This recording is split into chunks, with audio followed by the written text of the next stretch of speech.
The clock on the wall is behind by a few minutes, so we are actually starting 6:01. So we're going to get started. Thank you. Thank you for your attention. The first thing I would do is, as secretary, please call the roll. Pledge. Pledge first, I guess, isn't it? Actually, I thought we'd do the roll first. No. That's the order it is on here. That's okay. I apologize. Oh, how long have you? That's my fault. Call a meeting to order is on. I didn't switch glasses, folks. I'll get those out once we get rolling. Okay, so first thing we have is pledge. And after you stand for the pledge, please remain standing for our national anthem, both of which we will be led in by our outstanding chamber choir and Miss Keppel. Thank you.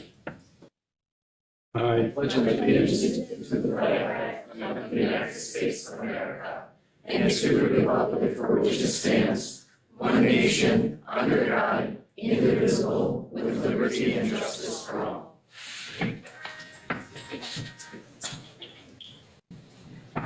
Oh, say, can you see by the dawn's early light what so proudly we hailed at the twilight's last gleaming, whose broad stripes and bright stars through the perilous fight o'er the ramparts we watched were so gallantly streaming, and the rockets' red glare, the bombs bursting in air, gave proof through the night that our flag was still there.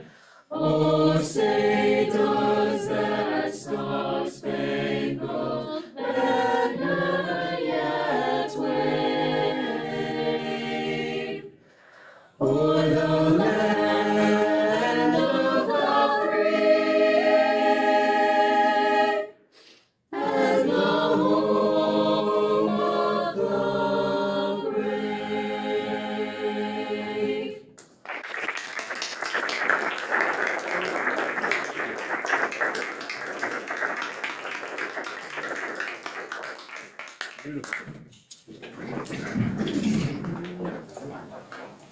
should sing for the Packers.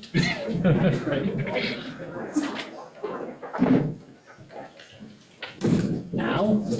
Okay. Christopher Abel. Here. Rick Hansen. Here. Matthew Phipps. Present. Keith Shaw. Here. Matthew Spalding. Here. Harry Shaw. Here. Tony Bostelica. Here. Thank you. Next, yeah, if you just send that. Next, we have public input. We have 3 requests here for public input. We'll take them in the order they were received. First, we have Lisa Ann Krieger. Thank you. Let's please end the divide in 2025. It's election time again for MPSD School Board and countless others across the state. I am an MPSD parent to 2 amazing boys with special needs, and I have been very involved with our MPSD School Board proceedings for over 5 years now, and I am running for school board. You see, my wife, for me, was after I advocated so hard for my son while he was in 5K to get his IEP, his individual education plan, to be properly followed, and I feel it wasn't. An IEP is a legal document that clearly defines how a school plans to meet a child's unique educational needs through specifically designed instruction that results from a covered disability.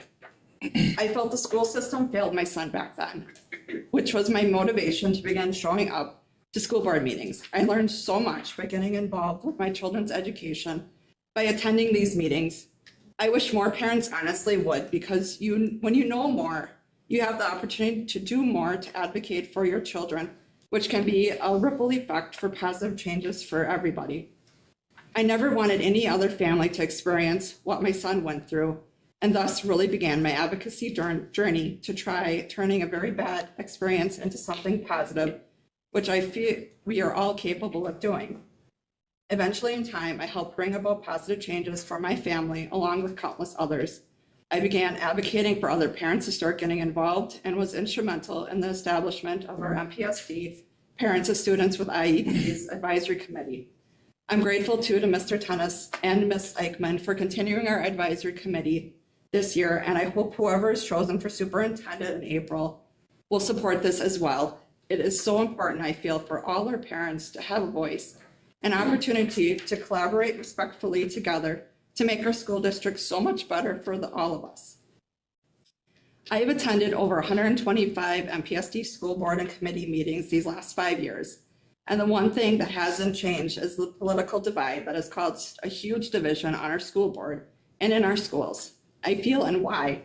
I have witnessed this division and negative interactions at countless school board meetings, which I feel is very unfortunate and so sad because the only one who truly suffers is our children and students. You see, Wisconsin school board elections are to be nonpartisan, which means party labels do not appear on the ballot for school board candidates according to Wisconsin state statutes. In fact, majority of states currently require nonpartisan local school board races, the product of historical efforts to separate education governance from divisive politics. Effective school boards are able to collaborate, create shared goals, and focus on policies to improve student achievement and well-being. Most challenges that boards face are nonpartisan in nature. They relate to issues of policymaking, budget matters, and the supervision of the superintendent and treasurer. Districts may lose the trust of voters, including parents, when school boards are plagued by conflict, infighting, and the inability to productively collaborate. Increased conflict on boards also makes it less likely that other citizens will volunteer to run for open school board seats in that district. So whatever happened to voting for the best candidate on what skills, qualities, and experience they have had, I feel our children deserve better. In today's partisan time, it should not come into play in regard to whom is elected to school board. Partisan politics are a distraction from where our focus needs to be, the students. The school board should be able to collaborate to create shared goals and policies regardless of individual political beliefs.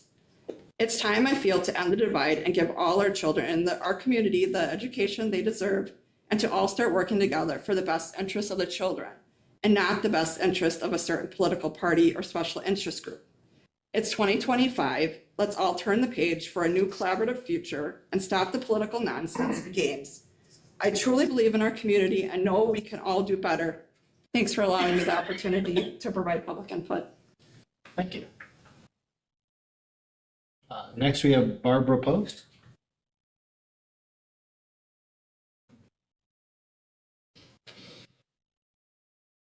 825 Wilson Street.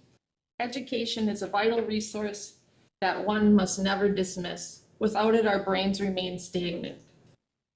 The human brain needs training, gymnastics. True or full inclusion makes life transitions easier for all in the community. Acceptance, support, awareness, education guarantee that all are accepted. There's no questioning of what can they do or cannot do. This brings and nurtures independence, overcoming the fears they face. Overall awareness, a sense that we all belong and have different ways of communicating and expressing wants and needs. Different ways also of accomplishing the same task. This comes with training and modifications done according to each individual. We are all unique. True and full inclusion in a school setting takes a dedicated, inclusive team approach. All staff involved, educated and trained and accountable, not afraid to ask questions when wanting or needing understanding with no subsequent retribution. True and full inclusion should be automatic every time a person encounters another. People need to know the norms and how to be socially accepting to another. This doesn't mean you can't stay true to oneself. It should just open one's mind to see how others see the same thing. This builds tolerance and empathy. Accepted everywhere, anywhere, without question, with no fear of being shunned or embarrassed. Total acceptance for all students, caregivers, and the community. This should be retroactive. Students need to be educated with their grade level peers, no matter what their abilities. This brings acceptance and understanding that we are all unique. A truly inclusive education assures that they have the tools and manners needed to be successful out in the community, and that they are accepted and active within that community. All students need to be seen, heard, and educated for and by the community so they can be active daily participants in today's world, not pushed aside to be out on some occasions, but on an everyday active participant in their home school classroom and with their peers, growing and learning together. This is essential if we want to be a truly inclusive, active, thriving community. Evolve to solve, come together in 2025. It's never too late to educate. Make sure you are here to serve all and always be professional and socially accepting of all people when you're out representing oneself. It's a mindset check. Are you helping or are you hurting? Thank you for letting me speak. Thank you. And we have Braden Meyer.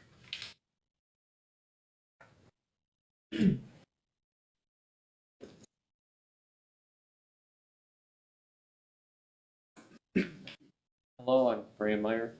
A few months ago, the school board debated whether board members should receive a salary. My thoughts on this were the same back then as they were now. I've always opposed the argument that we need to do something because everyone else is doing it. I opposed that argument when the county board was debating whether to implement a sales tax, and I oppose it with this. It is the same with the opposite argument of if most people aren't doing something, then we shouldn't. The 2023 MPSD referendum increased property taxes, and only 2 years later, another referendum has been put on the ballot. As I've been talking to residents, many of them feel stretched with their taxes. Before voters have had the chance to express approval or disapproval with this referendum, the district is asking to spend even more. I don't think any school board member should start with a focus on monetary gains over community service. Board members should see themselves performing a civic duty rather than a side job. School boards are supposed to reflect local voices over a potential career track. If a board member serves with a focus on financial gains, it's possible that person could leave their position before their term is up if they perceive the duties of the office and public opinion outweigh the pay. Giving board members compensation will increase work duties for the administration, such as with payroll processing and tax compliance. More time spent on that will decrease the amount of time they have to perform their other important duties. Board members overseeing district finances while receiving compensation may develop a conflict of interest. Decisions could be made with personal gain in mind over improving our district. The district has a lot of needs. Something could come up that needs funding, but if the budget is tight enough, it may not be able to be paid, which could have been prevented had board members not received a salary. On top of that, what's to stop board members from giving themselves raises on a regular basis? If this proposed policy passes, I hope future board members save taxpayers their funding by refusing compensation for a role that does not have a history of providing a salary and has functioned without one. Thank you. Thank you. That exhausts the submitted requests for public input. Any others? Going once, going twice? We will call public input closed and move on to the regular agenda. I will myself be amending this agenda to take up number 9E on the agenda post haste to spare some of these gentlemen some time. I'm trying to see exactly how that's situated on here. Under new business, 9E, proposed contribution towards the ship's baseball field renovation. I believe Mr. Shaw was the first member of this body to be apprised of it. Hi, thank you. Thank Sure. you, Mr. Abel. It is a great pleasure to introduce, again, we all know Mr. Bruce Steinbecker, coach of the Manitowoc Lincoln High School Ships varsity and junior varsity, sometimes baseball. And today he has with him a special guest and his wife who would like to make a contribution to the baseball complex and also a possible recognition for Coach Bruce Steinbecker. So I'm introducing Bruce and your guests, two wonderful people from the Manitowoc Public School District. Please come on up. Thank you, Keith. First of all, I want to thank this board for your continued support. We are working diligently to reach our goals and continue forward with the goal in mind of providing kids what we want to see out at our field. Again, Maurice Jones and Patrice Jones, I've known for a very, very long time. All 5 children I had at Wilson Middle School. 2 other boys I coached in our baseball program. Wonderful family. I could talk about these 2 for a really, really long time, but instead I'm going to bring up Maurice Jones to share some good news about our field. So Maurice Jones. I wish my wife were standing if she wants to sit.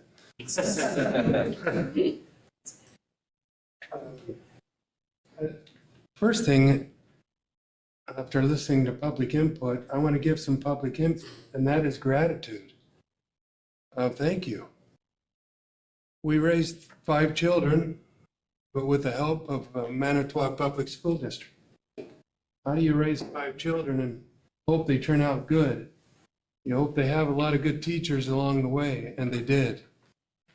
I can name a lot of teachers. I asked my children to tell me some of their favorite teachers. Probably the one who taught our youngest, Madison, Mrs. Feller. Who knows Mrs. Feller?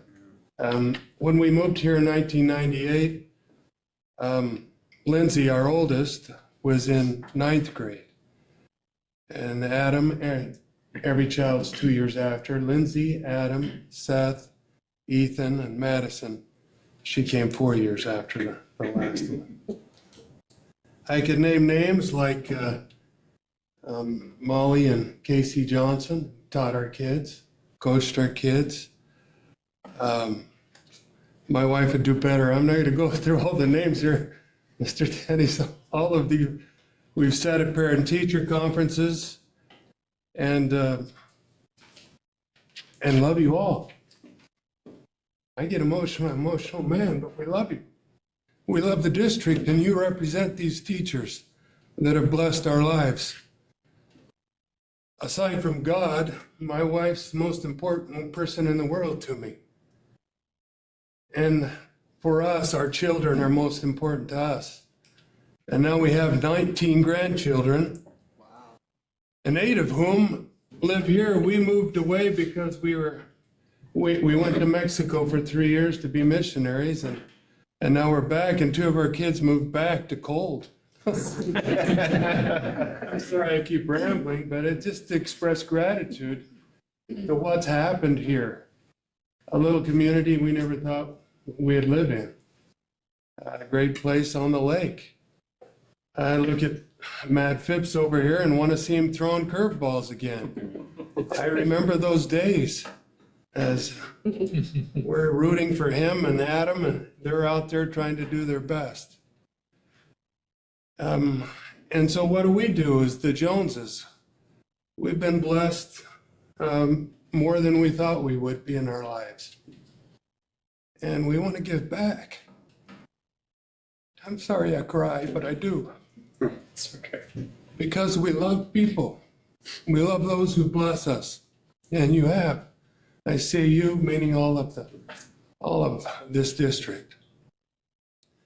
And then we hear of a need for a baseball diamond that our kids played on. Seth probably would have if he didn't also love golf.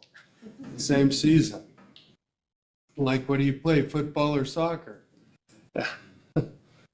And there was a need, and then you hear, okay, how much do you still need to get the project going? And Patrice and I talk and say, well, why can't we do that? Why can't we help? And so we want to. And then there's a discussion about what do you want for that? And really, we don't want anything. It was already been given to us. There's things on the website and Facebook about you donate this much and you can get things like that. And then we thought about, well, there is something we really want. Somebody talked about naming rights. Well, I don't want my name on a ball field, but I want the field to be named right. And when I think of a ball field, I can't think of anybody's name that should be on that field other than Bruce Steinbeck. And we talked about it as a family and said, you know, there's no quid pro quo really, but we want to give a couple $100,000 to get this project going. But I want to make sure that the people that really contributed their life to this, the field should be named after that. We've got a Ron Rubik field. I don't know Ron Rubik. I don't know why it was named after him, but I know he was a great man who contributed a lot to football. And my kids have played there too. And I played there too with my kids.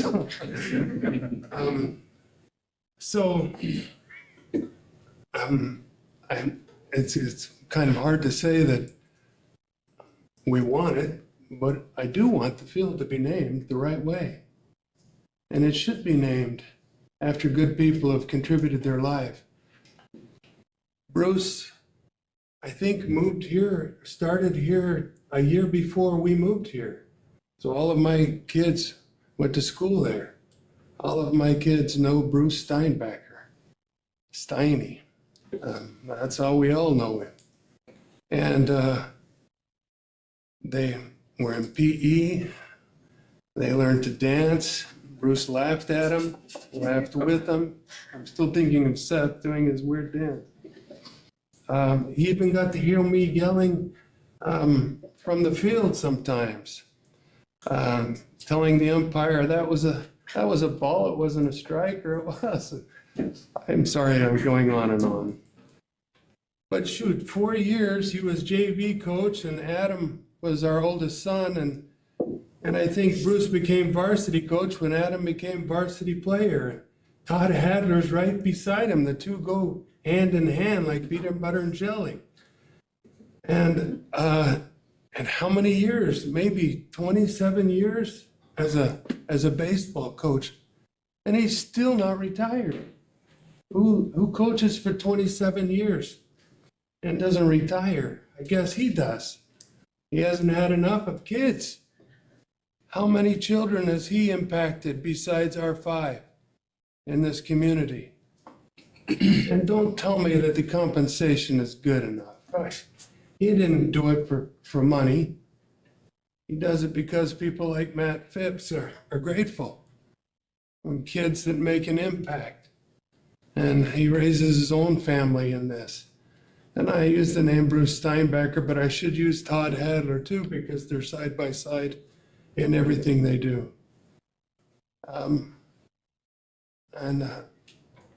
My plea and request is that you don't sell the naming rights to a field. That's wrong. You don't want to see some company's name on a field, but name it for somebody who's given their heart, somebody who's given their soul to these kids. The school district needs money. I know it does. We live here. And how do we do it? Well, we would like to contribute $200,000 to the project. I understand that's what you need. So we'll go forward.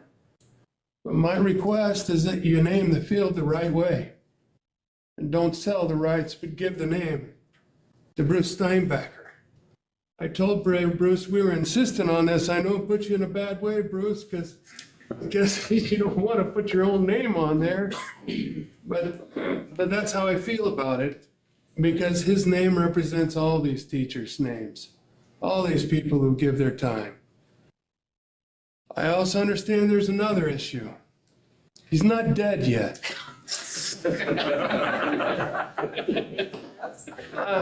He's not retired yet.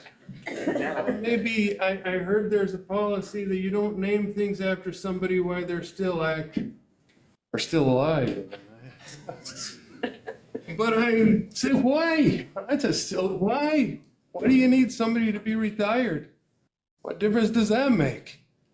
It might make him a little uncomfortable walking in and seeing his name on a banner or something, but so what? Why? What does it matter if you've got a policy? Policies can change.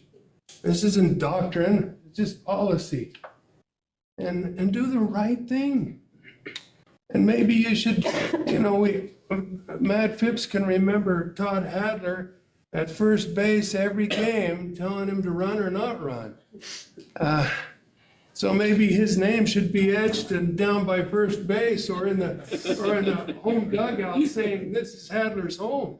Because he's worn out that spot. But please, do the right thing. And name it after somebody who deserves it. As a representation of the Joneses' love for Bruce, Todd, for Lee, Grodix, I want to name some names, and my wife could do better. These people, for Keith Shaw, who's principal, helped our kids out of a little trouble sometimes. People that did this. And that's our plea for you to do it and not wait. Do it now. And we're grateful. I go back to that. I talk too much. That's my fault. But I just know how grateful we are. That's all I have to say. You have any questions of me? Thank you. Thank you. Yeah, thank you much.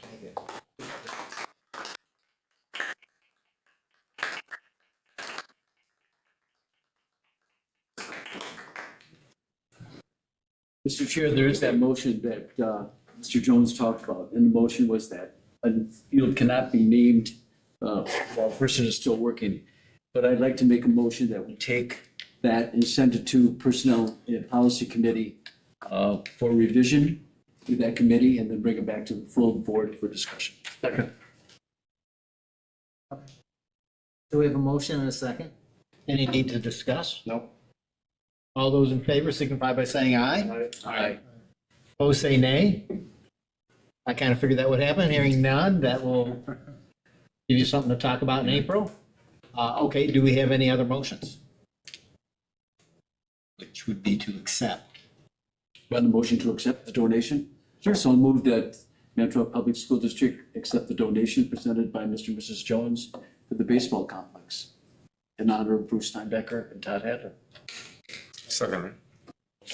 That seconds all over the place. Okay. Any discussion on that? No? Okay. I would just like to say thank you. Always happy, because when you honor one teacher in the district, it is my view to honor all teachers in the district. That message comes out loud and clear. Your words were very thoughtful. Thank you. Okay, so all those in favor signify by saying aye. Aye. Opposed, say nay. Hearing none, kind of figured that would happen. Thank you. Thank you, gentlemen.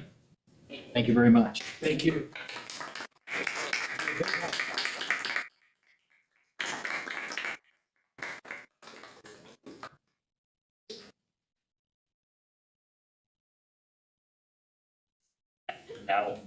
All right, we now get to return to our regular programming. So, I didn't say boring. You say that. Compared to that, it's got,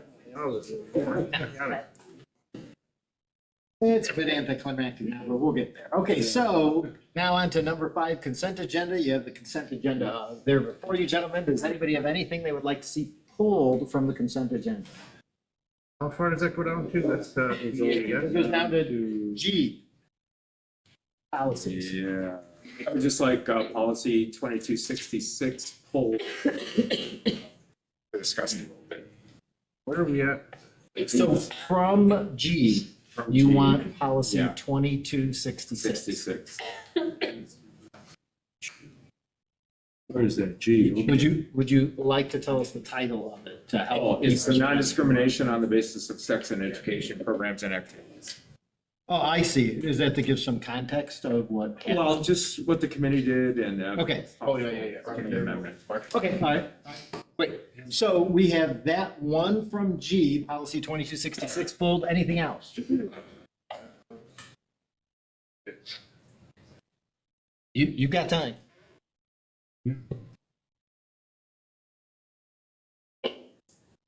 Everybody good? Good. Okay, so I would be looking for, a motion to accept the consent agenda. We have a motion. Do we have a second? Thank you, sir. So we have a motion and a second.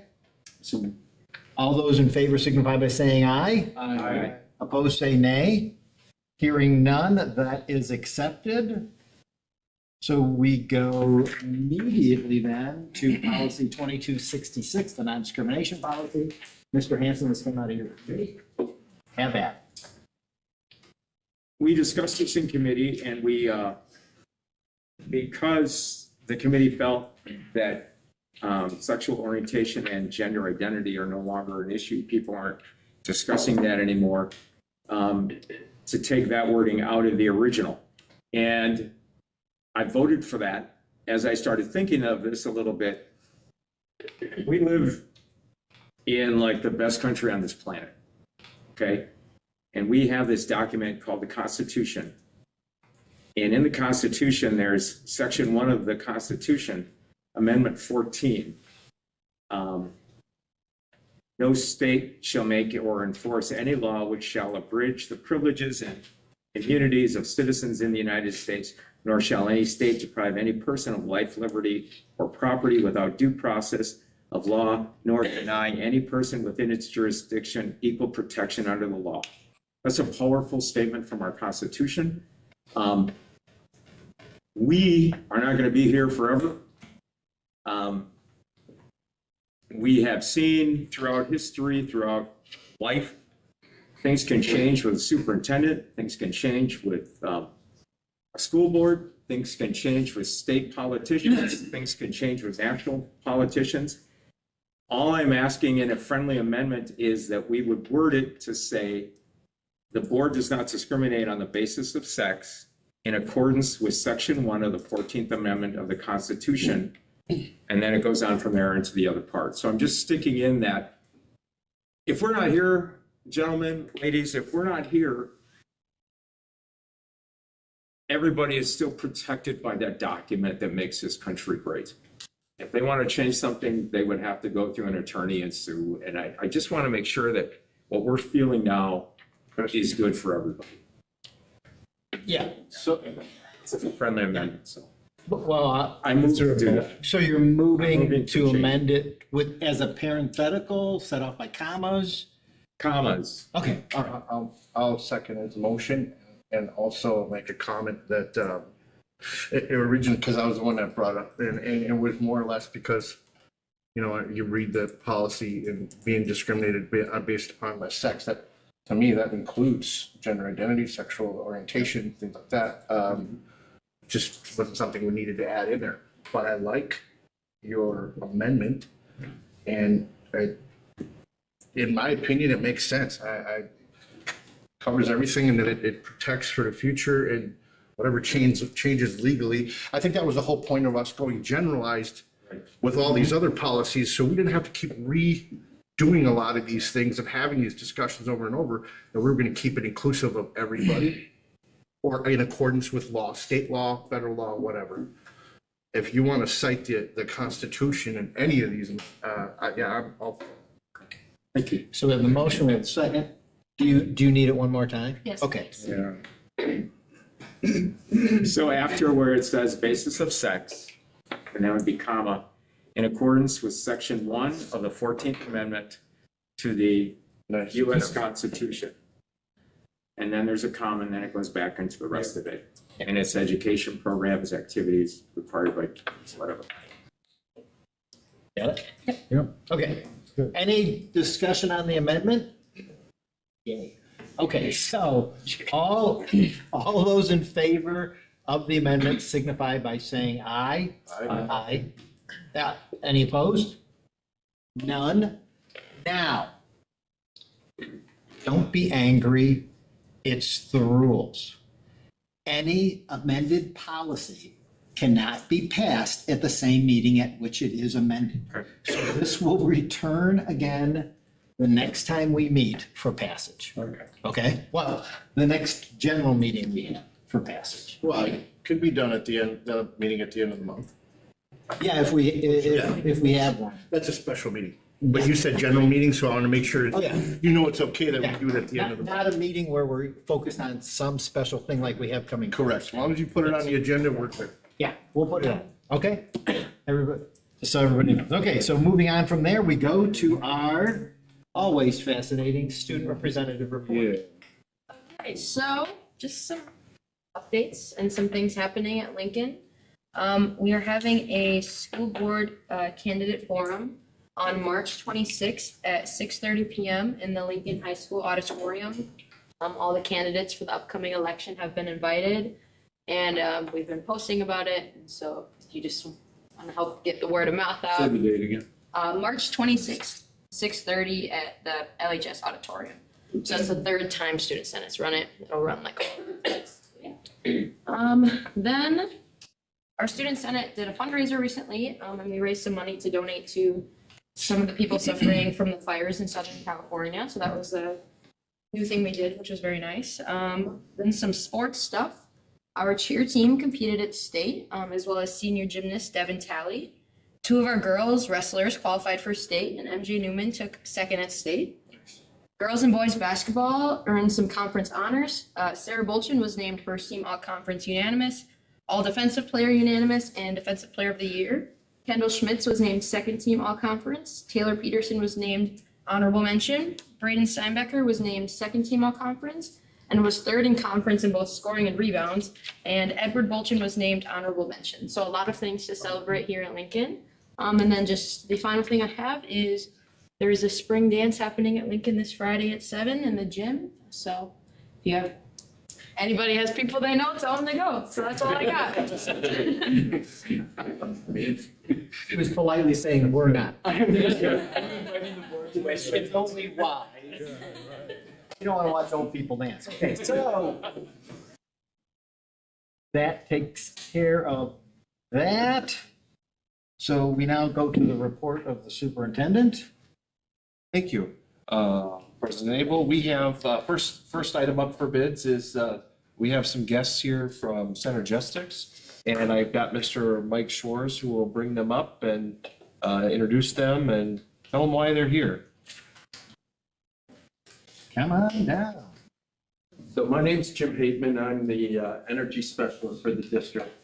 And with Richard Peterson before me and myself, Mike and his team, we're kind of brought in to drive down cost, whether it comes with steam, electricity, natural gas, propane, water, and be efficient. So have the buildings running when they should be, and when they're not being used, have them in an unoccupied position. With that being said, we've done this since June of 2021, and with a company called Synergistic. And these two gentlemen, Tom Baldwin and Dwayne Hampkins, have been with us and have helped us to achieve our goals. And so they're going to talk a little bit of what they do and what has occurred here at the district. Good evening and greetings, board members, superintendent. It is indeed an honor to stand before you guys because, as a former educator and given the times and the events that are occurring in public school system nowadays, it's really nice to be able to kind of reflect and see the hard work that's taking place in Manitowoc Public School District and just see the fruit of your labor. I want you to know that Jim is a rock star, right? Yeah. If you haven't noticed, please, one pose, no. So listen, let me tell you, to achieve the accomplishments that Manitowoc Public School has achieved thus far is it doesn't just happen by, by happenstance, right? It takes focus, it takes time, energy, and effort. And as a result of, Jim's labor and the type of attention and the devotion he has to, and by the way, I want you to know that he has a love for Manitowoc and he has a love for everybody here, and he's just a joy to work with. And so we are proud to associate our partnership not only with this gentleman right here, but with Manitowoc Public School District. So with that being said, we're very honored, right? And so on behalf of Synergistic and the partnership that we have, we want to recognize Manitowoc Public School District with the best in class recognition. As you can see, what is best in class? All right. So best in class means that Manitowoc Public School District has been a very good steward with taxpayers' resources, right? So how do you do that, right? You do that by, again, implementing a very intentional energy conservation program, being mindful and thoughtful of how you operate your schools and buildings on a day-to-day basis, right? Maximizing the efficiency of your mechanical equipment. And as a result of that, you're reducing your consumption.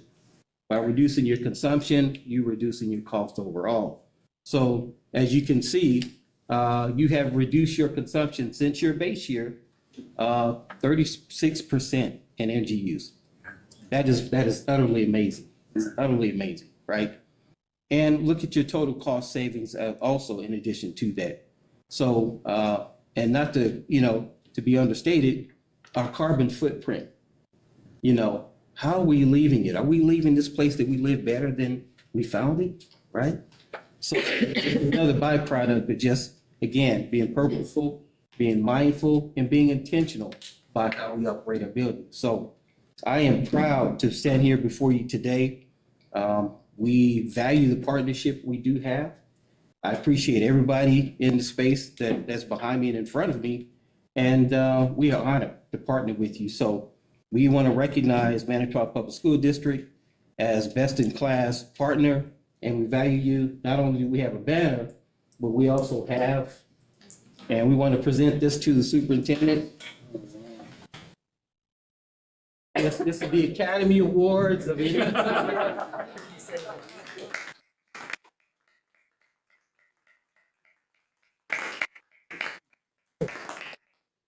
Additionally, we do have a $2,000 check towards Manitowoc Public School District Scholarship Fund to use as you see fit. And I would like to, not as young as I used to be, this last 2 years, but I'll present this to you as well.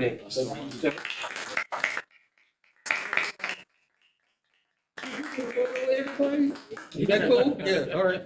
So let's come on up. You wanna, Mike? Yeah, let's, I guess, stand here and we. Yeah.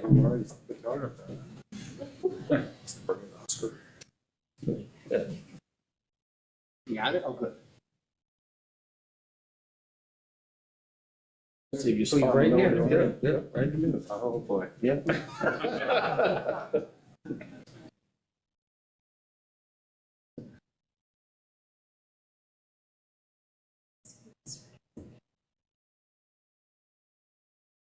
Thank you very much. Thank you. Thank you. Appreciate everybody's support.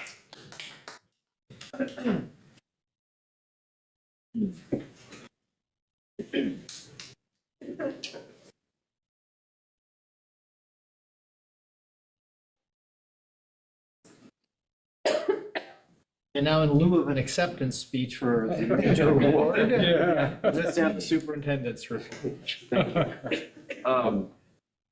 Thanks, everyone. I wanted to start, I'm actually going to start, Brady, a little different order of operations here. I'm actually going to bring up Bonnie Przeniak, who is our YA coordinator, and a couple of students that she has with her, introduce them, and they're going to just share a couple-minute presentation on some of the things that they're doing. These youth apprentices are employees of the Manitowoc Public School District, and they're serving roles within our school system, and we want to tell you a little bit about them. You'll see, of course, on the agenda, we have our proposed positions for next year. Just thought this would be a nice connection for you to see, what the kids are doing. So Bonnie, come on up.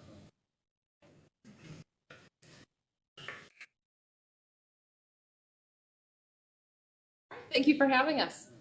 So first, just a little bit about the Youth Apprenticeship Program. So the Youth Apprenticeship is a program that lets our juniors and our seniors experience a career area that they're interested in. So they spend part of their school day out at an employer partner doing a job that helps them learn about a career. So we have students doing everything from healthcare, manufacturing, construction, business, finance, we have students basically in every different career cluster experiencing all the wonderful opportunities that our local businesses have to offer.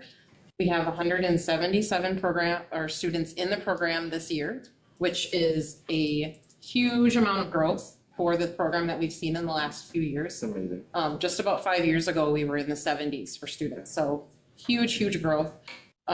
Mainly due to a lot of focus on these opportunities by our district and our school, doing a great job of talking to our students about the importance of exploring what careers have to offer and thinking about their future and their life after graduation, but also because we have amazing employer and business support in our community. So we are very fortunate that we have many local businesses that invest in our schools and invest in our kids by giving these opportunities to them. And one of those employers is our school district. So this year, the district of our 177, 22 of those students are Manitowoc Public School District employees in education positions and then also positions in our IT department. So I have a few students with me here today representing some of those areas. They're just going to share a little bit about what their position is, who they are, and what the impact of their YA has been for them so far. So. I just have some notes.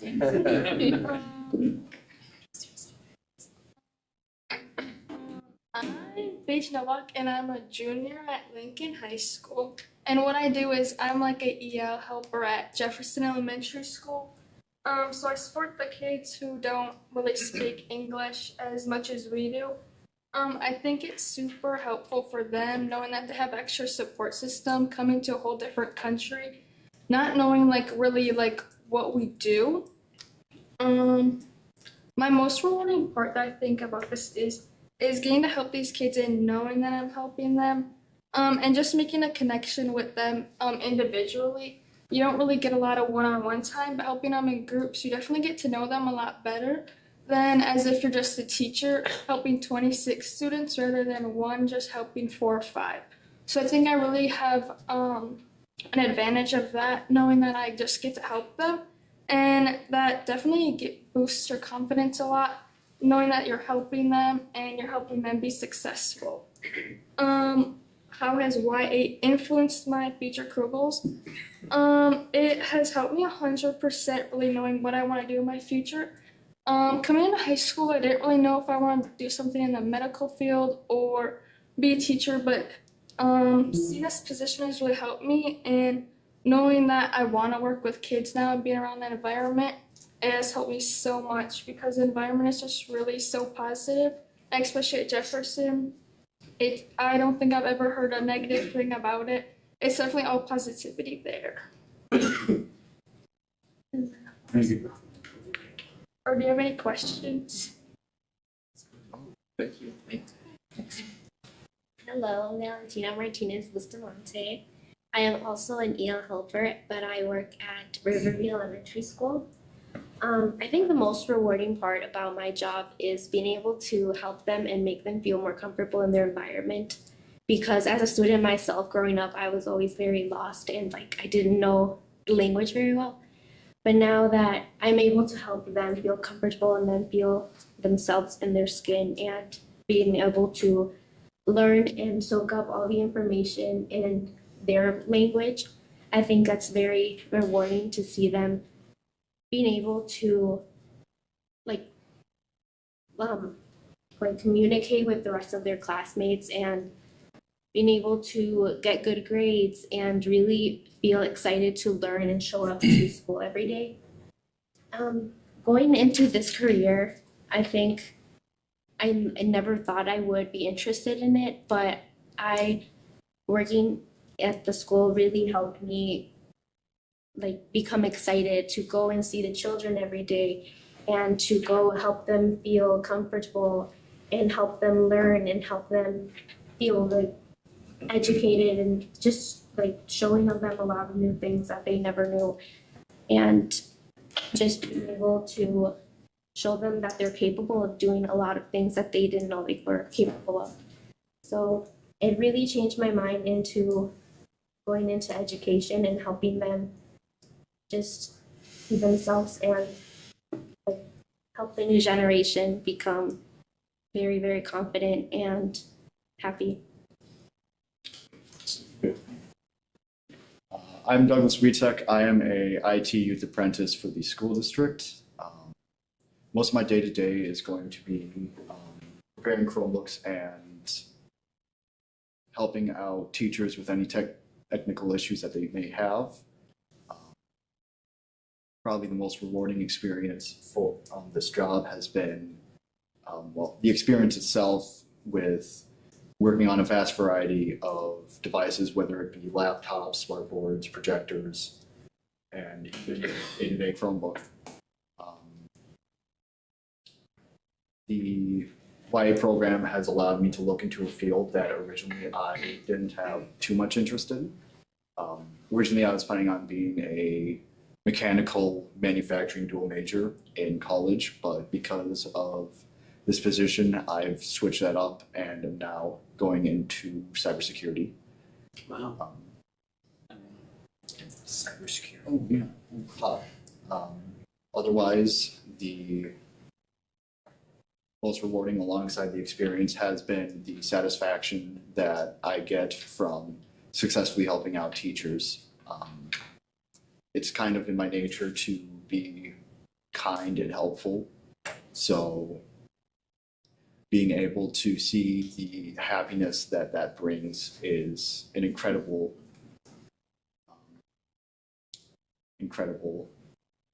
I guess you could say, feeling for me.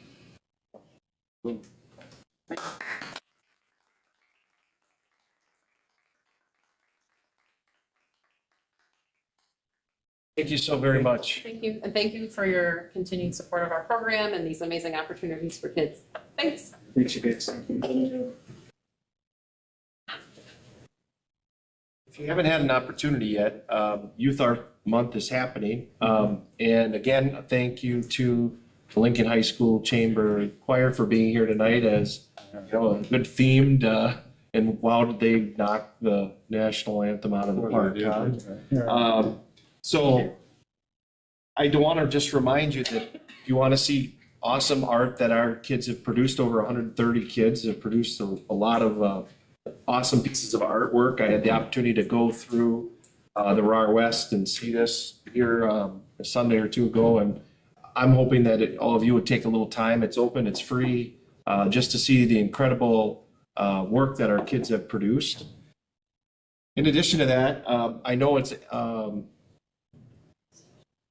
April, but I wanted to remind you that we do have more art than just like drawing and painting and sculpting. We have obviously band, choir, orchestra, culinary arts, visual arts, forensics, theater, and there will be a fine arts extravaganza that will happen on the evenings of April 2nd and April 4th at Lincoln High School to showcase all of these things. So mark your calendars for that awesome experience and showcase for what our, more specifically, our high school kids are doing in those areas.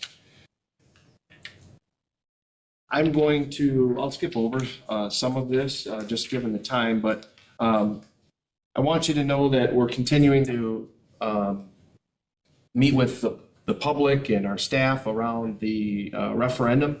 We've had some community informational sessions. We have another one at Lincoln High School this Wednesday at 6 p.m. We have another one the 19th of March at Wilson Middle School. in the auditorium there at 6 p.m. And this is just an opportunity to have a dialogue with our community members, make sure we answer all of their questions about the referendum. The website that we have set up for this on our district page is well organized and has really everything that you'd need to know. I also, in this report, gave you updates on the facilities committees that have been meeting. We will do a update to the Finance and Facilities Committee in April about the specific work that those teams have been engaged in, so that we can keep the board up to date on the progress. In addition to that, I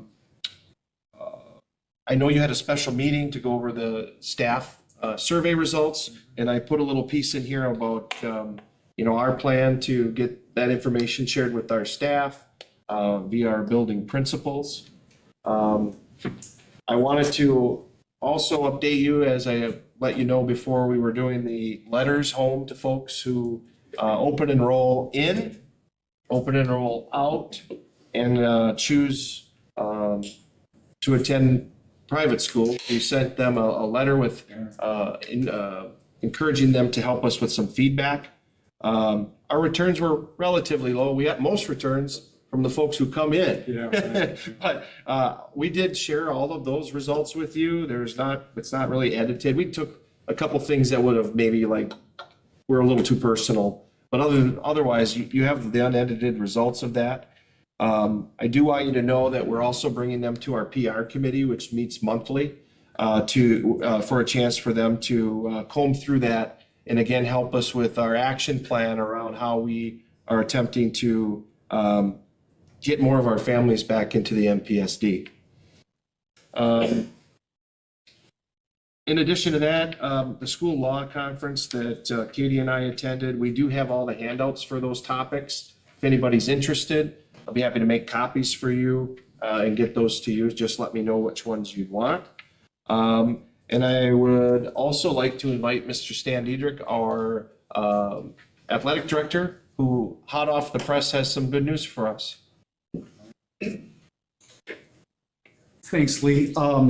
Yeah, so first of all, I want to thank everybody up here and try to bring this full circle. You hear the Joneses come here with their generous gift to the district and what the teachers, the community meant to them. And for them to be able to give back is pretty incredible. I think that's a testament to everybody here. And I look around and I see Lori, who I graduated from school with. I know all you guys up here. And Ellie's on the loudspeaker every day doing our announcements and our pledge. And I think a lot of times, I think it needs to be said, it's really easy to pick out the negative things that happen and highlight those things. But I will tell you this, being back here in the last few years and not being here for 25 years, the positives that I see way outweigh the negatives in any way.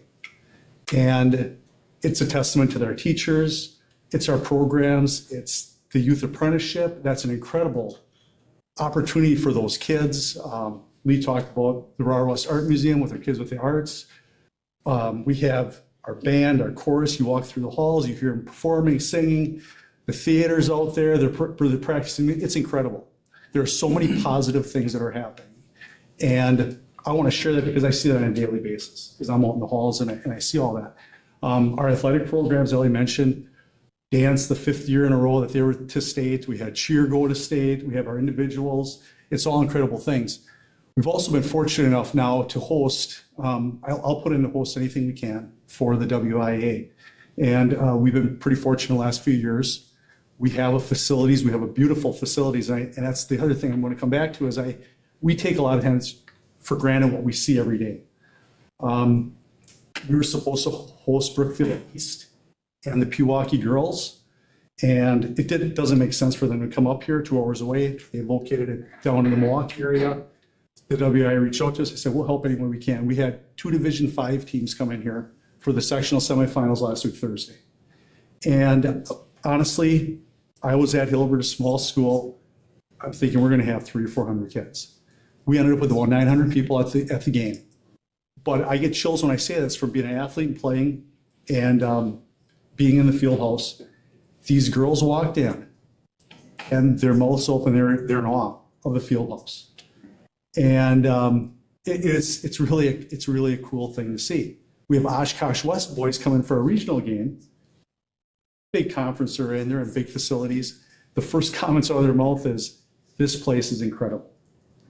And I think with the board's approval, the upgrades we've done in the last year, it's just enhanced that. The good news that we have is we're going to be having a game on Thursday night, the Pierce Sheboygan North sectional semifinal boys game. I was just contacted. They're going to move a Division II finals game to us on Saturday because we have the ability to host it. I think we do a pretty good job. And they also asked, they said, if we run into a problem and we can't find another place, would you be willing to host another game possibly that night? And I said, absolutely. And we have wonderful workers that help. And I know Biff has been the voice of the ships for years and things like that. And I've known Biff since he started teaching, and he was one of my coaches, and he had said, he goes, it is great that we have this place and we use it, and we're filling it. So there's really a lot of good things going on, but I just thought it's a positive. We're going to have all these people come in. We've had people that haven't been there in 25, 30 years, and they're amazed at our facility. So I want to thank you for that. I appreciate it. And I wanted to share that with everybody. So that's what we got coming up. And if you're looking to come out to a game, please come out. We're going to have some big crowds. There are probably 2,000 to 3,000 people a night or per game. So, and that concession money that goes to the teams, back to our teams. And then there's a cut with the WIA for tickets that we do. So we have money coming back in from being able to host those events. So just wanted to share that with you. But thanks a lot. Thank you. Thank you, Stan. And what Stan won't say is that the WIA would not be asking us to do these things if we didn't do an incredible job doing them.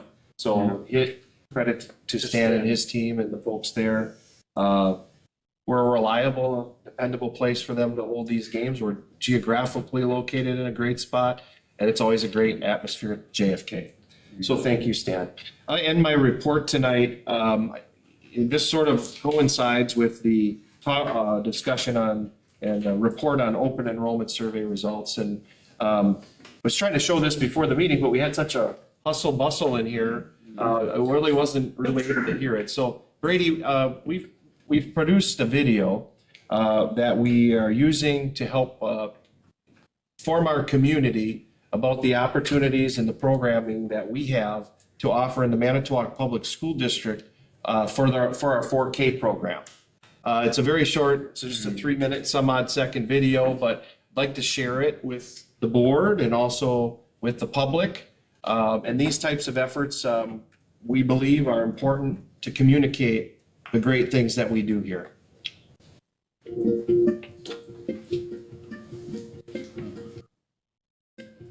Riverview for me has been just a positive experience. The teachers have been super personable. And Riverview is a great place. We've just been so happy with it. It's a safe, inclusive environment that promotes learning for our students. Our teachers have such a beautiful craft of teaching young students these early skills that they need to be successful in school. Through play, they learn so much. Like, they learn how to be a good friend, how to get along with their peers, how to get along with teachers, how to be respectful, how to be kind. A big part of it is just learning how to be independent, to be able to think for themselves, to come up with ideas, to come up with answers, and not be given these answers. 4K and MPSD is definitely a gift for our community. Our 4K program is a 5-day-a-week program. It's a half-day program. Students come and they're engaged in many different kinds of activities with wonderful teachers focusing on the different developmental domains that are important for early childhood. We use play as a vehicle of learning. Play is so important for social emotional growth, academic growth, and it's just fun. We have a motto here in 4K. It is work hard, play hard, and it's true.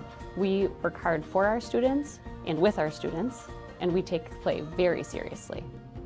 I think mostly my kids have loved it. I actually was homeschooled growing up, so I kind of thought maybe I would go that direction with my kids, but my kids love coming to school.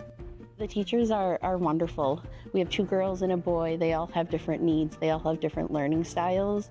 And every one of our teachers has worked well with our students to create a wonderful learning environment. Our 4K program is really special because we have great family connections. We include our families in everything that we do. We try to get families in the door as much as we can because it's really a partnership between our staff and our students and their families, bringing everybody together to help students learn. It was nice to feel like we had teachers that really helped them socially, emotionally, definitely academically, and then partnered with us so that we knew how to do that at home. Being a first-time parent, and then since then many times over, it was nice to have somebody that we were doing it with and not just on our own.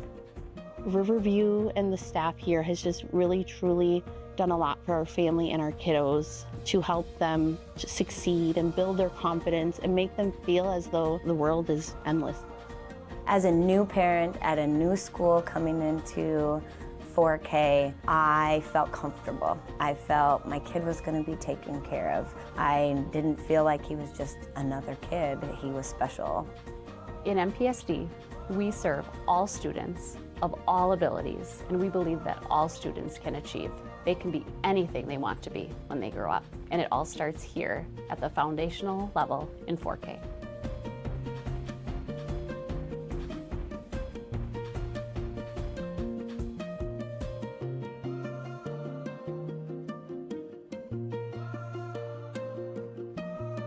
We can't wait to have you be part of our school family. Enroll today.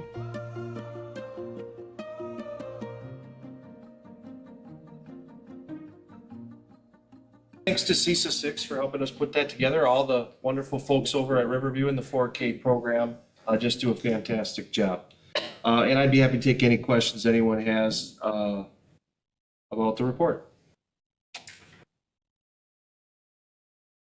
just got a comment. Great job on that video. I think the messaging's really good and positive. I really like that. Thanks. Where's that going? I'm going to air that. We're putting it. We'll put it all over. And they're cutting up shorts to put on social media. You know, just some shorts. You know, like second. Few snippets. Sure. Split it up. Yeah. The more we spread it, that's a beautiful video. Okay, moving on to the director's report. You all have that before you. Any questions for the directors? I have 2. One from Mike. I saw that Herr Glant or Mr. Glant from German is retiring. Is that a position that will be filled, or is German not a popular foreign language request anymore?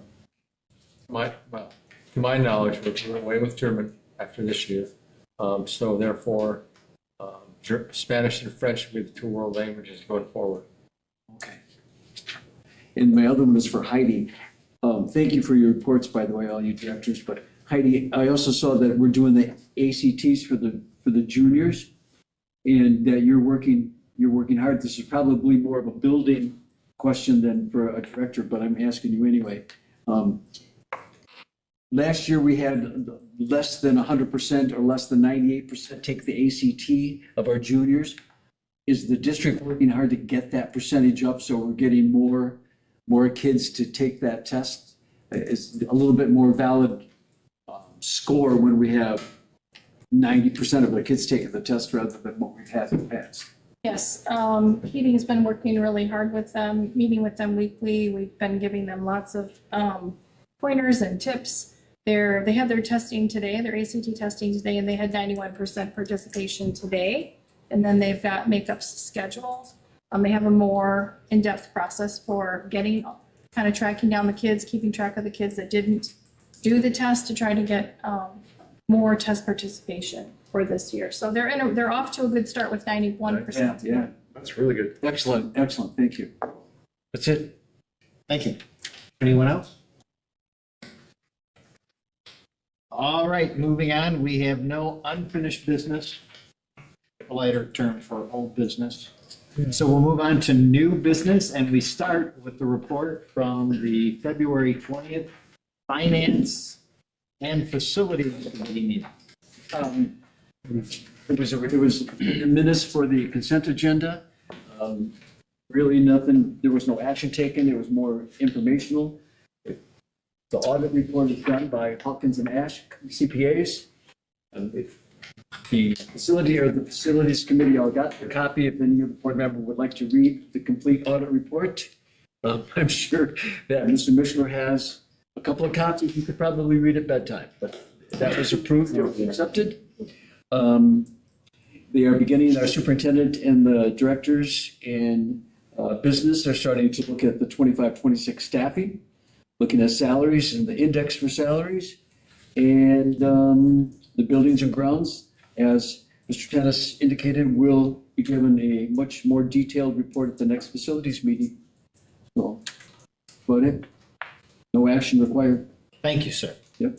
We move then to the report and items brought forward from the March 4th Personnel and Policy Committee meeting. Mr. Hanson is the chair. We have a couple tree things to talk about, as they say. Couple tree things? Couple tree things. We are looking at hiring an additional soccer coach. We've had an increase in the number of people, young people participating. I think they had 26 this year additional, and then next year it's going to stay. So we're looking at creating a freshman team. It's almost double, or more than double, isn't it like 55? It's going to be, and talking to the coach, those numbers are also there in the middle school with kids playing. So it's a growing sport, and I will move that we will hire that additional position to start the freshman team. We will have a 16-game schedule. If you read the notes at all, you could see the additional cost for the coach and the travel, and that's what a team costs, and it's worth it to have the kids out doing something rather than sitting on their phones and iPads. Amen. They want to play, let's let them play, and let's have a good program. So I'll move that we hire the additional coach. Okay, I was afraid that whole thing was your motion. No. Getting kind of editorial-ish. We have a second on that motion. Any other discussion? I say yay. I'm glad that we have that much interest in soccer. Yeah. All those in favor signify by saying aye. Aye. Opposed, say nay. Hearing none, that passes. We will have a second coach. The second thing that we're looking at, and Michael, I may excuse myself to your expertise on this, but as we saw tonight, the youth apprentice program is doing very well. It's growing. It was amazing. I just had a tour of LTC, and the college president out there was telling me about our youth program and how much he hears about it. So it's a good thing that we are working within those employers, and the word is getting out that we have a very, very successful program. It's growing. We need some additional positions there. So I don't know, Michael, if you've got anything as far as the cost. Well, the only thing I would add to that would be that I think what's really neat about next year's possibilities is just the variety of positions we're going to have. You know, IT, EL, which you heard tonight, teaching assistants at the elementary school, nursing, occupational therapy, physical therapy, SLP, speech language pathology therapy, and some maintenance positions. So, you know, just the variety of opportunities for our young adults is really neat. And as Biff said, and as Bonnie said, we currently have 22 positions. We're asking for 3 more. And I think the total cost of adding 3 positions is $29,000. It's just such a good program. I mean, you heard tonight how, you know, when we talked about it in committee, some students may learn, yep, this is my ticket to a career. This is the direction I want to go. Other students may learn, maybe not. Yeah. So it provides so much possibility for them to explore, you know. It's just a neat opportunity. And that maybe not is just as important as the experience they get that might be positive, because you may think you're going to do this as an adult and you get into it and all of a sudden it's like, I don't like this. Yeah. Sometimes that is just as important as being successful. So it's a really good program. We just have some really good high school kids, don't we? We do. They do a nice job. So I will move that we will add those 3 positions to the program, the YA program. Motion. We have a second. Any further discussion? I just want to talk real quickly about this. Back when I was believe that was 9th or 10th grade. We actually had a summer school program at the school forest. And I actually had the opportunity to go out there during the days before baseball practice, Mr. Hadler. And we actually taught to younger elementary students. And the experience was just invaluable. I got to spend the whole summer at the school forest with a bunch of elementary students. And it was just an amazing experience. And this is awesome that it's finally coming full circle for us to be able to offer this to young men and women that want to explore different careers, but at the same time, being compensated at a fair rate. So I think this is amazing. I wish this would have happened a little sooner at the expansion level that it is now, but maybe it took this long for everybody to kind of see the returns that we're going to get. So, thank you. Okay, then all in favor signify by saying aye. Aye. Opposed, say nay. Hearing none. That passes. And the third thing that I just wanted to mention, if you went through the minutes of our meeting, and I think this is important that we start getting out to the public this information, but I'm going to give credit to the superintendent for going through staffing, looking at our positions, what we need, what we don't need. We had talks last year here about saving $1 million if we closed a school. We're going to be close to $2 million just by changes in programming and making more efficient use of some of our employees. That's important to get to the public, considering we're asking them to approve a $25 million loan. We are doing the best job we can to bring the cost of that down, so it'll be negligible. We probably won't have a tax increase because of that referendum. And we discussed this at the committee meeting as far as the job that we're doing do we need teachers here? Does this have to happen? Can we share teachers between buildings? Can we do different things?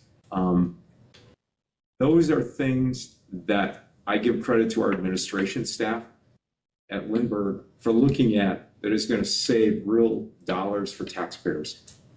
We've had 2 years where the taxes went up quite a bit, and I think we have an opportunity this next year to bring that down, and that goes to the work of the superintendent and the people working with him.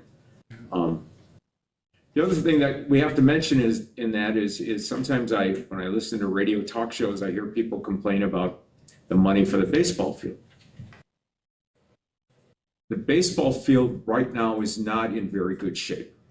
I'm not sure why that happened. It is not. We can host at JFK. We can't host at our baseball field because we don't have bathrooms in our porta potties. Okay, we don't have running water there. So we are going to spend some money there, yes. But if we didn't have this group of people going out raising money, we'd be spending a lot more tax money just to get a field where kids can use it and play. So sometimes, yes, we're spending $900,000, but we're going to get a lot for $900,000 that may have cost us a couple million, more than a couple million, to get a nice facility for the kids. So we have to look at things differently, but I can tell you from our committee, at least personnel-wise, the superintendent, his staff have done a nice job of saving real money next year at $2 million. And that is something that is going to help this district down the road in many, many ways. And I appreciate your listening and time. Yeah. I'd just like to say, I got mail on the staff reductions, or, well, not exactly reductions, but, balancing out things of the ratio between instructors and students. And I pointed out, I used the term, it was kind of a golden compromise. We kept all the schools, all the neighborhood schools up and running. We reduced, we increased slightly the number of students per teacher, and did that by saving $2 million and not having anyone lose their job. I mean, that seems to be a pretty good piece of administration in my view. That's it. Okay. We go to you now, sir, Go to me. with the Okay. report from March 4th of the Yeah. Curriculum and Instruction Committee. I don't have too much. We did approve, with some real admiration, the out-of-state travel, especially the Spanish program is just a kind of a wonderful opportunity for students. You already voted on that along with the out-of-state travel for cross-country.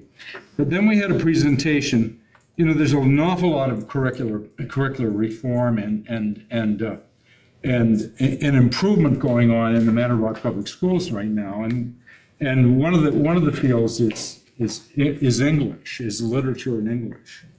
And we had a presentation from Jody Bry, presented with information, and they're on the verge, I think, I think they have decided on a literature,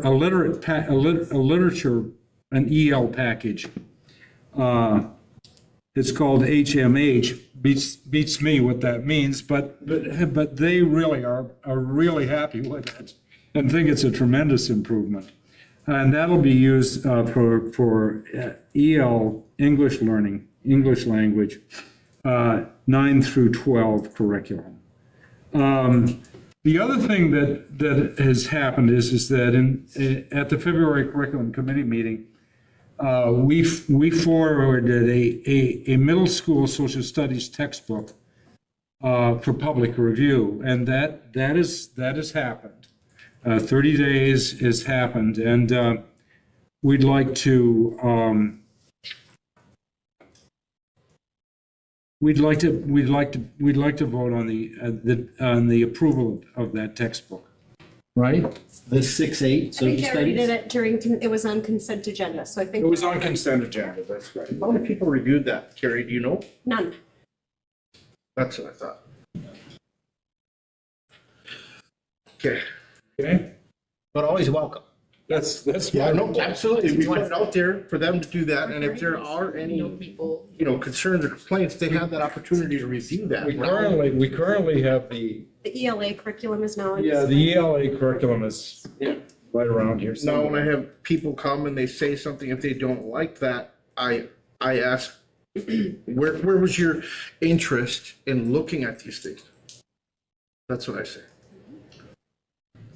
Well, I kind of trust the professionals on that, and but I like having the opportunity for Absolutely. for anybody being able to I take a totally look agree. at it and say whatever they want.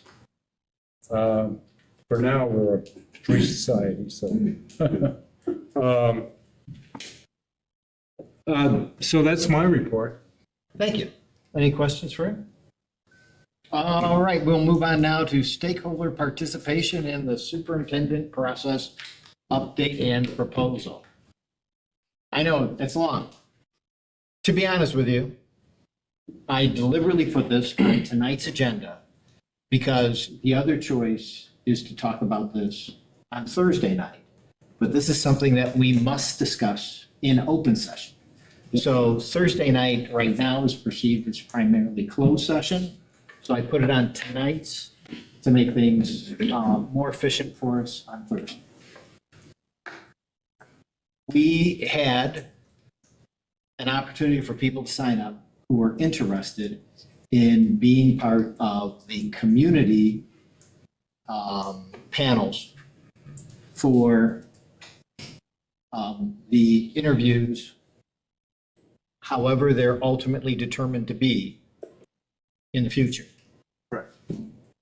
Have all those names, okay? We initially had talked about the board going through and setting those groups. If we do that, that must be done in a public session. And I don't know how much fun people would have watching us. As the old expression goes, nobody really likes to watch sausage getting made. So I'm not sure how enjoyable an experience that would be for anybody. Thinking hard about this, I would like to propose to the board the following possibility. And this is in discussions both with Ms. Vickman and with Mr. Null. What I would propose is that we hand that list over to HR. HR randomly picks people to make up at least 2 panels and alternates in case somebody isn't available on the set dates. And those are the people that are picked rather than we try to determine who is a yes, who is a no. We have, my guess is it was 51 names, and I was emailed a few more, so the total might be about 55. But my preference would be to remove everybody from it and trust that Mike's staff can randomly set, and there's pretty easy ways to do that after you sort them out by what they are, whether community or staff or what have you. And then they create the list and they give it to us. We ultimately approve that list. Sure. Okay.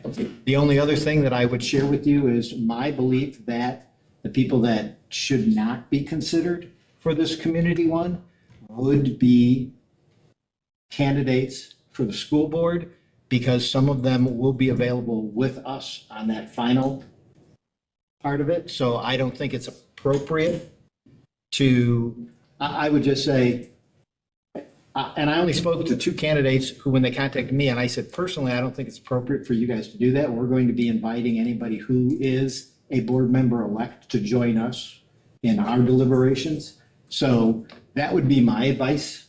But again, this is a group decision. I don't just make it by myself. For that specific reason, Chris, because we have no idea who the board member elects are going to be, that I would disagree with that portion. Other than that, I agree with it. Okay. Yeah. I just want to say 2 things. Number one, that I think it's the fairest, that by law is the fairest way to select people, especially, for a citizens group and a staff group. In the most pure democracy the world has ever seen, like in Athens, people were selected for positions by lot. And it seemed to me that, honestly, it just is so, unbiased and leaves it to the fates. So, okay. Yeah. The other thing is that on the staff committee. Well, these will be mixed committees, people from staff, community, staff, admin, student. Oh, will okay. all be mixed in both. But on the staff, I think we should almost favor teachers, I think, because they are most of the staff, I guess. They are the most significant number of staff, yeah. Yeah, and we probably should have an administrator on, and and non-teaching staff on represented. We have to make sure that. I think we can leave that to Mike too, but that's.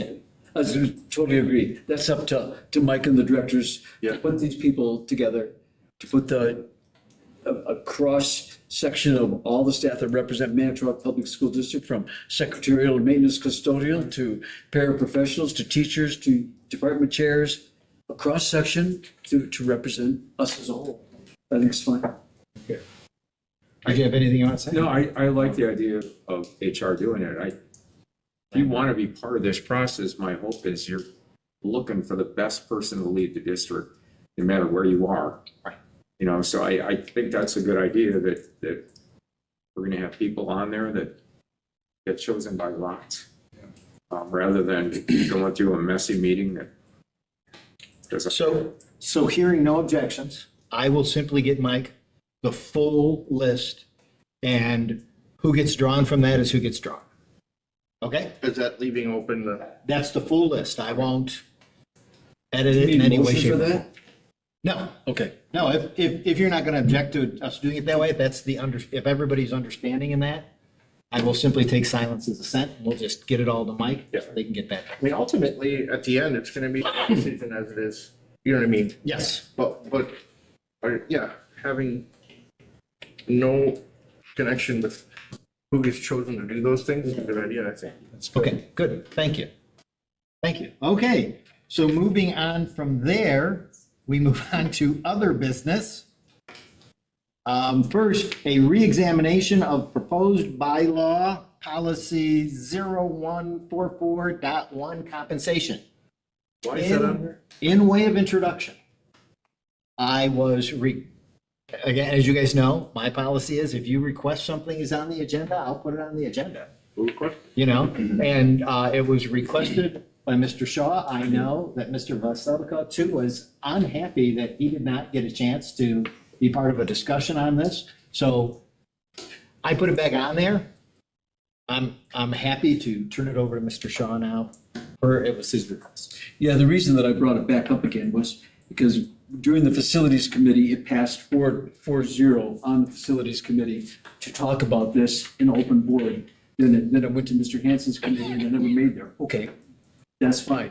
But then again, after talking with Tony and a couple of people that had an opportunity maybe to say something during that discussion, never got to because it never came to an open board. So that's why I brought it back up as a motion to reintroduce that policy with the fact that taking a look at the consideration of paying board members a stipend and possibly, as Tony has mentioned, and I'm not speaking for him, he can speak for himself, a broader avenue of candidates that might be attracted to the Board of Education. Yeah, I would agree with that. And, you know, I think it'll diversify the candidate pool. Just thinking back to when I decided to throw my hat in the ring, you know, I recall there being other people that I talked to that once they learned about the time commitment involved, it just wasn't feasible for them to invest that kind of time, you know, without, you know, some compensation. And I'm not suggesting that anyone's going to get rich doing this or doing public service by any means, but when you consider the fact that I believe we're one of a handful of, if not the only district in the state that doesn't pay its board members, there's other positions in our local, county, and city government that I've heard, you know, do less work than we do, and they get paid. So if, you know, I think it's really just, you know, factoring all that into it. And, you know, the other key thing to think about is that, you know, I know a lot of the members on the board are retired teachers and administrators, which I think is good and important to have some of that perspective on the board. But I also think it's important to have other perspectives because our community is made up of more than retired teachers and administrators. And I think that, you know, having some compensation tied to it would make it easier to get some more candidates to run because a lot of people aren't retired and able to invest that kind of time without some compensation. So for those reasons, I think that it's a good idea. And I think it's a reasonable request consistent with what other districts are doing. And I remember the conversation because I listened to the board meeting or the committee meeting that night, and Matt Spalding made a great comment. Totally recognizable and acceptable comment and well-meaning. He said that he didn't run because it was a community expectation that he wanted to give back to the community. And I agree with that. There's nothing wrong with that. But giving compensation to a board member doesn't mean you have to take it. If that is your belief that you don't want to take it, then so be it. Or you can take that compensation and donate it to the Riverview Playground, or you could donate it to the baseball field, or you could donate it to the scholarship fund, or you could donate your money to the foundation. There's many ways that you could take that, as Tony said, that pittance of a reward and donate it to a fundraising or a Riverview Playground or a scholarship fund and not take it. Because it's offered doesn't mean you're going to take it. But at least it's offered to us, maybe a parent that has to do daycare or childcare or respite care for an elderly so they can participate in the school board. Hang on one second. Before we have any further discussion, I was pretty generous for you two, but I really am looking for a motion here to make discussion more appropriate. I make a motion to approve segments for the school board. Okay. Do we have a second for approval of policy 0144.1? May I make a friendly amendment? If it's not implied, I would add what you just put in there about not having to accept it. I'll accept that amendment. Not having what? Not Oh, having right, to yeah, accept the compensation. I'll accept that amendment. Okay, so policy as written with the proviso that members can refuse. Or donate. Or, yeah, well, you can do that with almost anything these days, but or deposit. Okay, so we have the motion, we have the second. Yes, sir. Thank you for your patience. I'm still vehemently against any type of a compensation for this position. However, if you were to get me to vote for this, I'd like to add another amendment. The only way I would ever vote for this is because we are all part of the governing body that would be making this decision, is that with or without reelection, it does not matter who you are.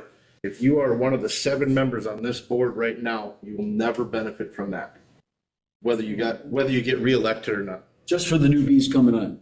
Only for anybody else other than Keith Shaw, Biff Hansen, Chris Abel, Kerry Trask, Matt Phipps, Matt Spalding, or Tony Vlastelica can never be part of that.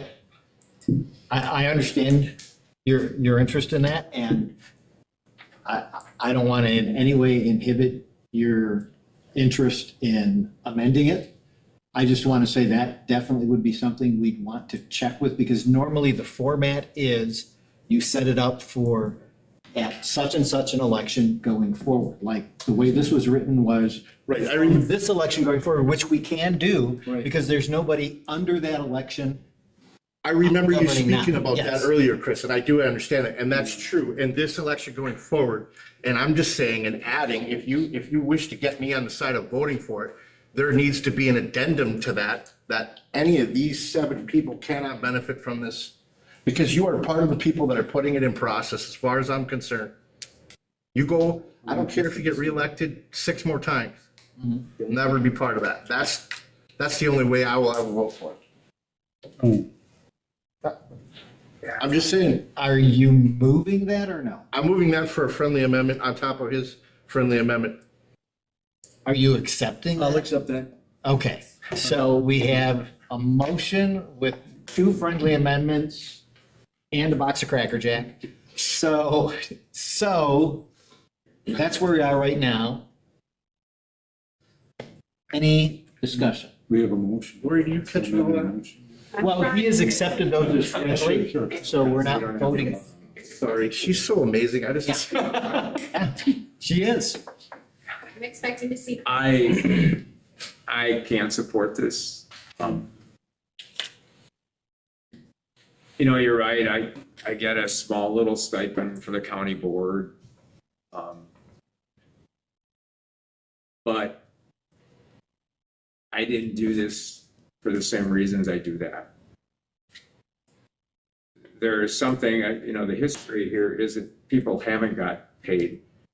I would feel terrible about now saying we're worth money in the situation that we are in, just budget-wise.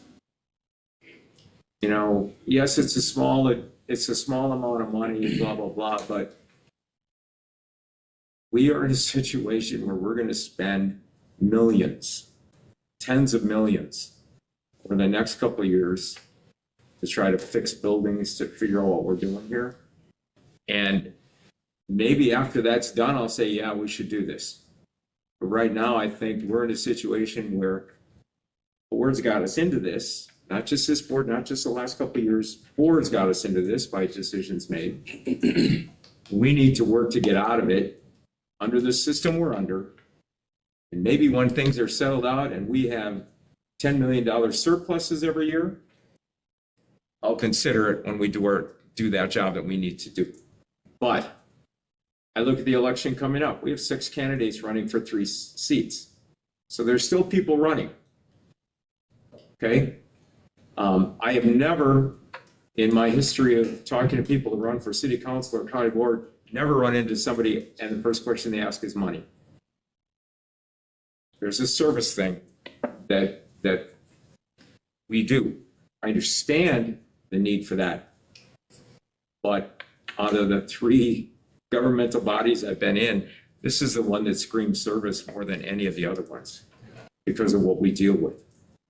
So I can't support this. I understand why you want to do it, but there's no way I'm going to support it until fiscally we're in better shape. Yes. Yeah, I just want to be historical here. The founders of the American Republic said that, you have a republic if you can keep it, but what the prerequisite for keeping it was that there had to be civil virtue. There had to be civil virtue among the people who took part in the processes of the republic. And, I'm often really discouraged by how much money is involved in politics and in the whole political government system. And I just think, boy, I'm glad we're rare among school boards. I think that what we want, or what I think we should want, is that we should really want people to do this work because of the virtue of it. Not have to be, kind of encouraged by $3,000 or any of that. And there have been all kinds of people that have served on the school board that have never, ever asked for any kind of compensation.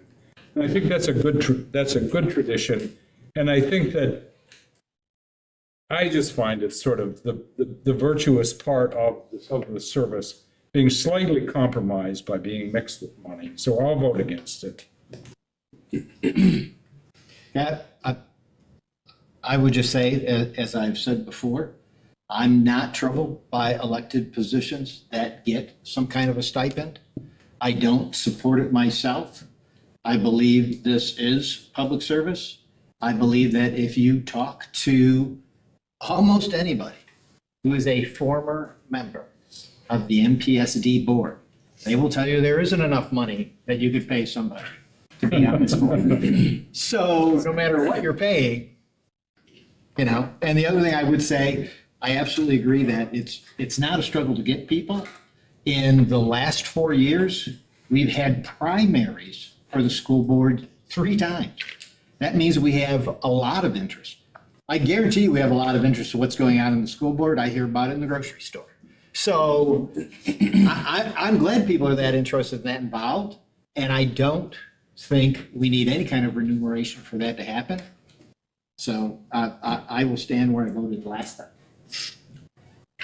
I think this is great. That's the reason why I brought up the reintroduction, is to have this kind of discussion, which was never afforded to us in the past. So I appreciate the discussion. I appreciate the discussion. And I still reiterate, nobody's forcing you to take the compensation. You could give it back to the school district. You can give it back to however you want to, but it may, in the future, help someone to pay for childcare or whatever in order for them to be involved. Nobody's forcing you to take the compensation. You can donate it back to the foundation and write it off as a tax credit. Do anything you want with it, but it's not a forced down your throat entity. It's voluntary. Why aren't more parents of kids in this district lying? Oh, that's that. I'm just asking a question. I mean, it seems like a bunch of better sources. The school board's, outside of Spalding, he's the only one, a kid in the district right now. And out of the candidates running, I think only one of them has kids in the district. So again, I'm just saying, I've talked to people, and I feel that, if there was, again, no one's doing this to get rich, right? Like, if I were to look at all the hours versus the stipend, it's well below minimum wage, right? I assure you of that. I just feel that for some people that aren't in the same position as some of us are, where, hey, I can afford to invest time in the community, I want to do that. And I think most of you guys are like-minded in that regard. Not everyone's going to have that same advantage, right? Where they can invest that kind of time, with nothing in return. And all I'm suggesting, and I think Keith brings up a great point, you don't have to take this, right? Like, I wouldn't take it. Like, I'm sure none of you guys probably do. But maybe for 1 or 2 people that are on the fence about running, maybe that could change, right? If they have to cover the cost of childcare or whatever, that's significant time, man. This is at least, 20 hours a month, right? At least. And you guys know some months it's more than that. It's a part-time job. I just want to, I don't know, paid for childcare recently. I think it ends up being like maybe $100 a month. That is not enough to pay for childcare. These people are paying a lot. I just wanted to add that, but it's not going to cover. But either way, I understand. I don't know. I'm still against it. No love loss of fireworks for these school board meetings that I've been on in the last 3 years. So if I vote yes, I never get paid. If I vote no, I never get paid. I hope everybody's having fun tonight being here.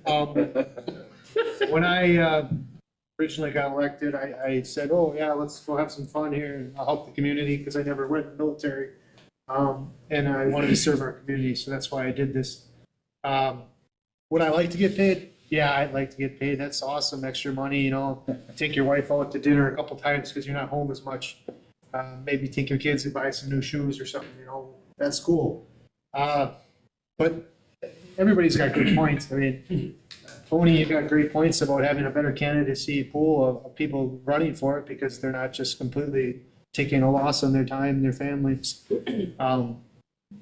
Mr. Hanson, you have a great point as well. Like, our financial situation is crap. Why the heck should we give ourselves raises or the future raises when there's been a long list of people that have done something? So, do I have the right answer? No, I don't know what the heck to do. So, I guess I'll leave it up to the next board. So I'll be voting no. Okay, so you know the motion and the two friendly amendments? Two friendly amendments? Okay, thank you. All right, so all those in favor signify by saying aye. Aye. Opposed, say no. No. Could I see the ayes, please? Make sure. I said I can't. Thank you, thank you. Yeah, thank you. All right, next remarks from the board president, not to be a broken record, but it is Youth Art Month. Last meeting, I was rightly corrected by mentioning only the RAR West, and I apologize for that. Nowhere do I think that the arts and crafts movement was more important than it was here in Wisconsin. And personally, my view of the arts are the performing arts, the visual arts, the fine arts, and even the applied arts.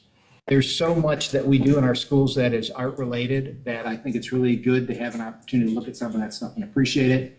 So whether it's woodshop or portraiture, I really think there's a real element of the arts in that, and it's great that we have such great experiences for kids doing that. Next future meeting dates, we have a meeting on Thursday. It is anticipated at this time that meeting will be entirely in closed session.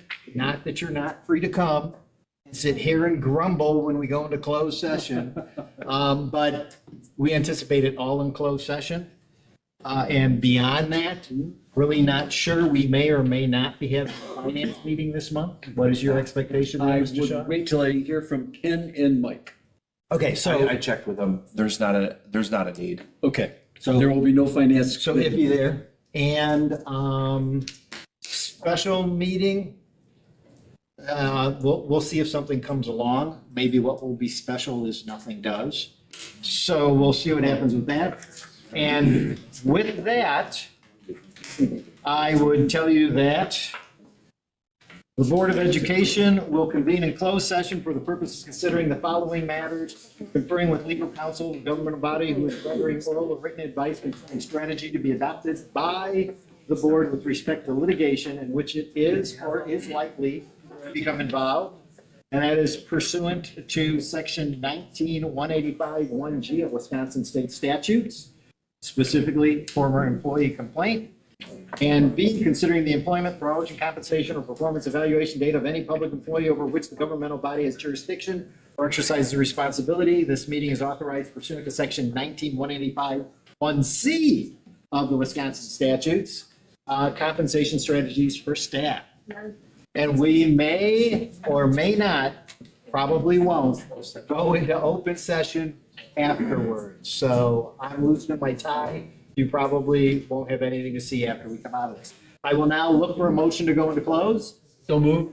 Thank you, sir. Second. We have a second. We have to do this on roll call. That's the rules. Christopher Abel. Aye. Aye. Matthew Phipps. Aye. Shaw. Aye. Matthew Spalding. Aye. Gary Trask. Tony Vosdelica. Okay, we are hereby closed. Gentlemen, I'll give you a few minutes and then we'll have the first part of our show. How many do you need? Okay, you got two.